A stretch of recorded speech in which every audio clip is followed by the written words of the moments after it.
na mas potent po ang green papaya than yung orange na papaya. Mas nakaka-penetrate nga po siya sa skin dahil nga po mas manipis, nalalighten niya nga po yan. Yung mga discoloration, hyperpigmentation, radiant skin talaga upon application na 24-hour yung deep moisture niya. Mas matapang po ito or mas potent po ito if i-compare po natin doon. Pambansang tinipid, Sir Lawrence ang galing. Basta honest, review sa'yo ay sasabihin. Pambansang tinipid, sa kanya ang hihiling. Basta produktong sulit, lahat ay bibiin. Hi mga kamuka, tayo po'y nagbabalik. Ako po si Sir Lawrence, ang inyong pambansang human guinea pig. Heart, heart! Last year or 2 years ago, gumawa po tayo ng mga palistahan ng mga best na whitening lotion brands. And I think, hindi na siya ganoon ka-updated. Ang dami pa rin sa inyo ang nagko-comment doon. Yung iba sila sabi, Sir Lawrence, wala na po ito sa market. Kaya ngayon po, gagawa tayo ulit ng updated version ng mga favorite and also ng mga best na whitening lotion brands na mga na-try natin dito sa ating channel. Dire-diretso na nga po tayo mga kamukha kapag kayo po ay nagpapaputi, kailangan nga po talaga combination of different products, panglabas at pangloob. Hindi tayo pwedeng aasa sa isang produkto. Kaya huwag kayong aasa dito lamang ha. It must be combination at magtutulong-tulungan po silang lahat. Siyempre, hindi nga rin po tayo nagre-review dito ng hindi FDA registered, FDA notified, or tinatawag nyo po na FDA approved. Kaya lahat po ng sasabihin natin at mababanggit natin dito ay FDA notified dito sa Pilipinas. Simulan na nga po natin. Una sa ating listahan ay ang Silka Green Papaya Premium Whitening Lotion! Yes, nakasama po ito doon sa last video natin. And until now, magandang-maganda pa rin po itong si Silka Green Papaya. So, kagandahan niya mga kamukha, may SPF 30 agad ito SPF 30, PA+++, broad spectrum na nga po ito para sa UVA and also UVB. Tapos, lagi nga po natin sinasabi na mas potent po ang green papaya than yung orange na papaya or yung ripe or hinog na papaya. According po yan sa studies. Kaso nga lang dito sa Pilipinas, mas nagugustuhan kasi natin yung color orange. Kaya yun yung mas mabenta. Pero in reality, kahit tanungin nyo pa yung mga manufacturer, yes, nakausap ko po talaga mismo yung mga manufacturer, mas potent po talaga ang green papaya. Then, meron nga rin po itong olive oil, mga kamuka. Yes, malang olive oil pag yung pangluto, di ba? Ang olive oil, maganda po yan para sa pagdi-deeply hydrate, pagre-repair, at pag-help po sa ating skin barrier. Kaya naman nga po, kahit nang dami na nating na-try, isa pa rin nga po ito sa mga magaganda na nasubukan natin at marirecommend ko po talaga yan. Ayan, si Silka Green Papaya at mura lang din po yan mga kamukha. Kung gusto nyo pong bumili ng legit or sa legit shop, meron po tayo niyan. Maglalagay tayo dito dyan mga kamukha. Kaya make sure po na mag-check out kayo dyan sa legit para authentic and also may mga voucher. Thank you po kay Shopee and also kay YouTube. Isunod na nga rin po natin sa listahan ng magaganda na whitening lotion brand. Itong Lux Organics Retinol Plus Gluta Youthful Radiance Whitening Serum Lotion. Ito, isa sa mga favorite ko. Ayan o, mangubos-ngubos ko na nga rin. So, ang kagandahan nito mga kamuka, unang-una sa lahat, may glutathione po siya. Tapos, serum lotion po siya. So, glutathione siya in a serum form. Ibig sabihin po kasi ng serum mga kamuka, mas nakaka-penetrate nga po siya sa skin dahil nga po mas manipis yung kanyang consistency. And yun nga po, alam naman natin na glutathione, medyo malalaki ang molecules niyan. At least ito nga po mga kamuka, serum type na po siya. Then meron nga rin po itong retinol. Yung retinol nga po maganda po yan para sa mga skin issues natin. And also kung kayo nga po ay may mga acne, may mga pimples nga po kayo sa katawan, ay maganda si retinol. Tapos may glutathione nga rin po yan. Then kung gusto nyo nga po for layering, pwede nga rin po na ipang-layer natin yan. Kunyari, ito muna gagamitin nyo, tapos magle-layer kayo with other products, ay perfect na perfect. Etong si Lux Organics na Retinol Plus Gluta na Serum Lotion. Ito pong next brand natin. Actually, hindi talaga siya whitening lotion Pero maganda siya na makaka-help nga rin po sa pagpapaputi.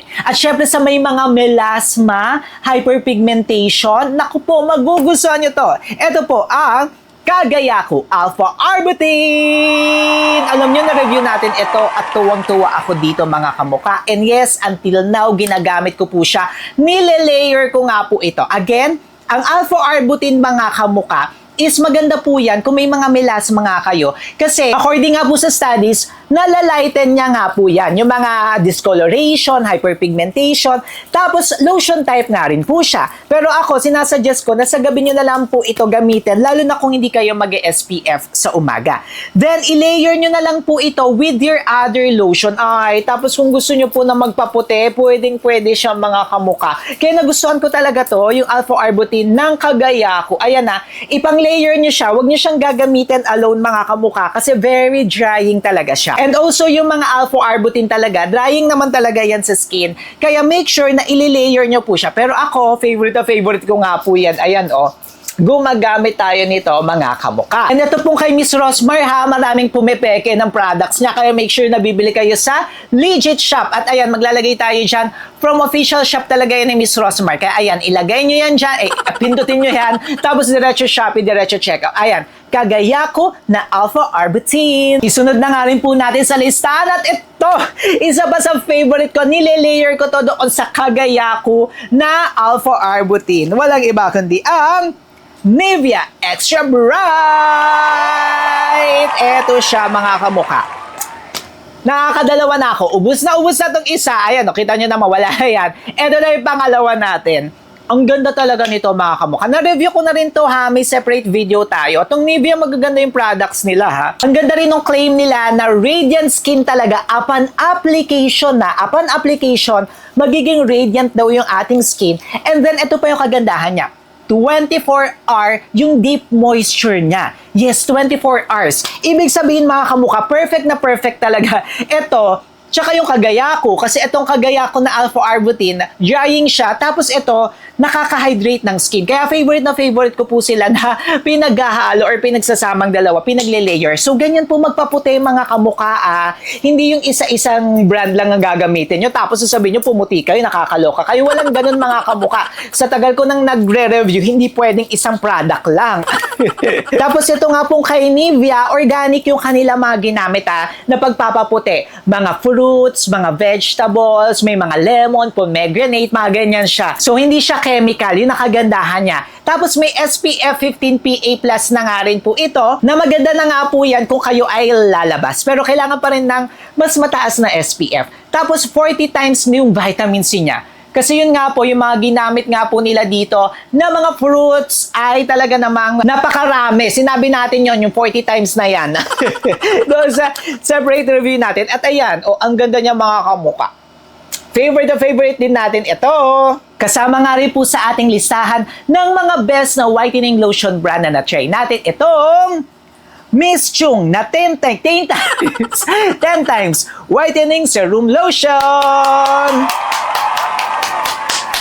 Ayan, serum type nga rin po siya. Ibig sabihin, mas manipis, mas nape-penetrate nga po ang ating skin. And at the same time, kung gusto nga po nating i-layer, mas magaan po ang kanyang consistency. Then, meron nga po ito na reduce na glutathione, may niacinamide, may glycolic acid, at ang kagandahan niya, may SPF 30 na po ito, PA+++.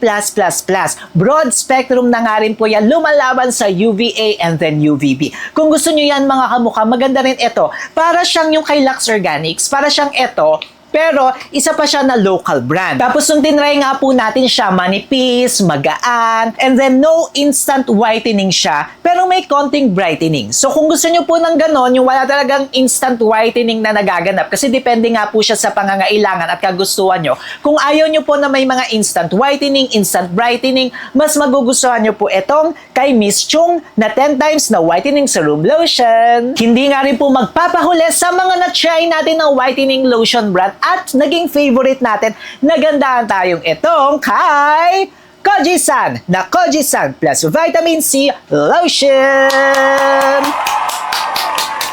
Okay, hindi na nga lang po kojic acid soap ang meron sila, kundi meron na nga rin po sila na lotion at nakakatawa. So pwede nyo siyang ipag-combine. If nagandahan kayo doon sa kanilang soap, pwede nyo na nga po yan i-partner dito sa kanilang lotion. So ang kagandahan yan, may tinatawag sila na Zero Pigment Light Technology. Etong Zero Pigment Light Technology na ito mga kamuka, mas maganda kasi mas na-activate at mas na-absorb ng skin nga po natin yung mga active ingredients nila. So, unang-una sa lahat, may kojic acid po ito. Yung kojic acid, mga kamukha, maganda nga po yan sa pagpapaputi and also pagbabrighten ng ating skin.